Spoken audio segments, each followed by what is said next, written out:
Olá, eu sou a professora Sebastiana e vou ministrar a disciplina de Comunicação e Linguagem. A comunicação ela está presente no nosso dia a dia. É através dela que nós transmitimos as nossas mensagens, nossas ideias e adquirimos conhecimento. Vamos dar uma olhadinha nos elementos da comunicação.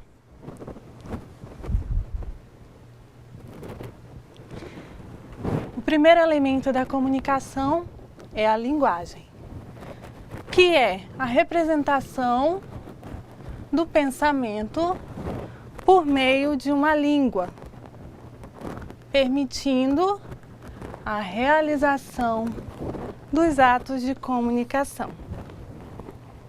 Depois nós temos a língua, que é um sistema organizado de signos, ou seja, palavras, entre membros de uma determinada comunidade. E por fim nós temos a fala, que é a forma que cada indivíduo possui para se expressar. A comunicação ela pode se dar pela linguagem verbal, ou seja, uma linguagem pela oralidade ou por palavras escritas. E também pode ser por uma linguagem não verbal, que é aquela linguagem que nós utilizamos gestos, expressões ou por meio das artes como a música, a dança, a pintura, entre outros. As línguas, elas possuem variações. Então nós temos aqui 3 tipos de variações e a primeira delas é a por região, que são diferenças na pronúncia, na entonação, no timbre, em razão de um espaço territorial. Depois nós temos a variação por idade. Nessa variação, cada faixa etária desenvolve uma maneira própria de linguagem. E depois nós temos a variação de classe ou grupo social. Aqui, nessa variação, os membros são unidos por uma identidade sociocultural. Um exemplo bem clássico do que é uma variação são os sotaques. Então nós temos o sotaque rondoniense, nós temos o sotaque carioca, nós temos o sotaque paulista, gaúcho, mineiro e assim por diante. As línguas, elas possuem também um tipo de variação que é, no caso da nossa língua, a língua padrão e a língua não padrão. O que é a língua padrão? Ela também é conhecida como norma culta, que é a língua de maior prestígio social. Tem por base a norma padrão da língua, ou seja, a gramática normativa, e a língua ensinada nas escolas. A língua não padrão, ela é constituída pelas variações regionais, as gírias, os jargões de grupos ou profissões. Mas quando é que devemos usá-las? Devemos usá-las em situações sociais adequadas para cada uma. As situações sociais nas quais nós podemos usar a língua padrão são os exames, como o Enem, os concursos públicos, entre outros. Também no ambiente de trabalho, em alguns momentos nós utilizamos a língua padrão.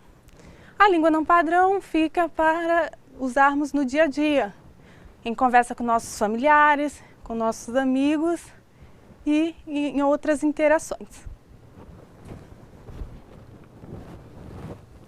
Por que que a comunicação ela é importante no mundo do trabalho?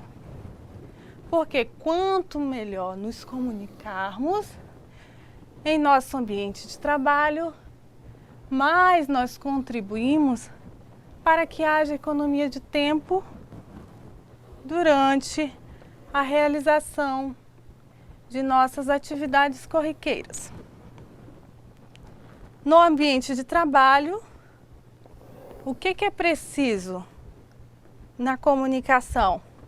A concisão, a clareza, a objetividade e a linguagem formal.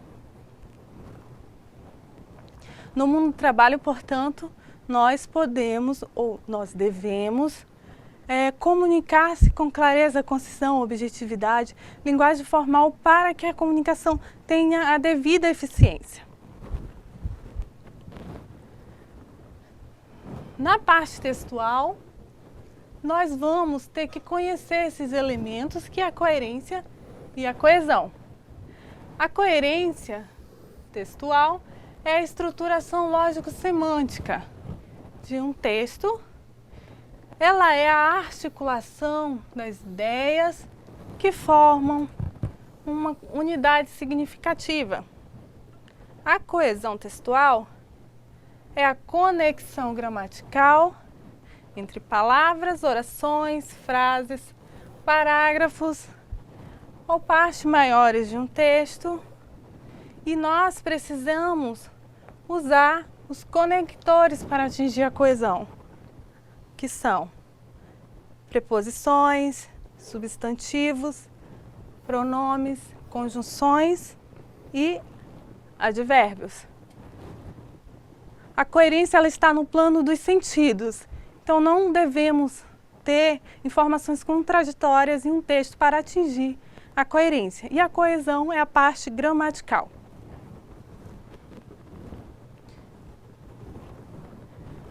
Quais os tipos textuais que nós mais utilizamos? Seja no trabalho ou seja na nossa vida em outras situações. Temos a narração, é quando o texto está centrado nos fatos e se propõe a contar algo. Temos a descrição. O texto na descrição é exatamente quando a base é o objeto, a coisa ou a pessoa. Depois nós temos o que eu posso dizer que é o tipo textual que mais utilizamos, que é a dissertação, que é quando a escrita é sobre algum tema de caráter argumentativo, opinativo, ou simplesmente de exposição. Possui introdução, desenvolvimento e conclusão. Bem, pessoal, chegamos ao final da nossa primeira aula. Então, como são noções introdutórias apenas, básicas, então vamos entrar no ambiente virtual, baixar o material didático, fazer os exercícios e eu estarei lá também disponível para tirar todas as suas dúvidas. Muito obrigada pela atenção e até a próxima!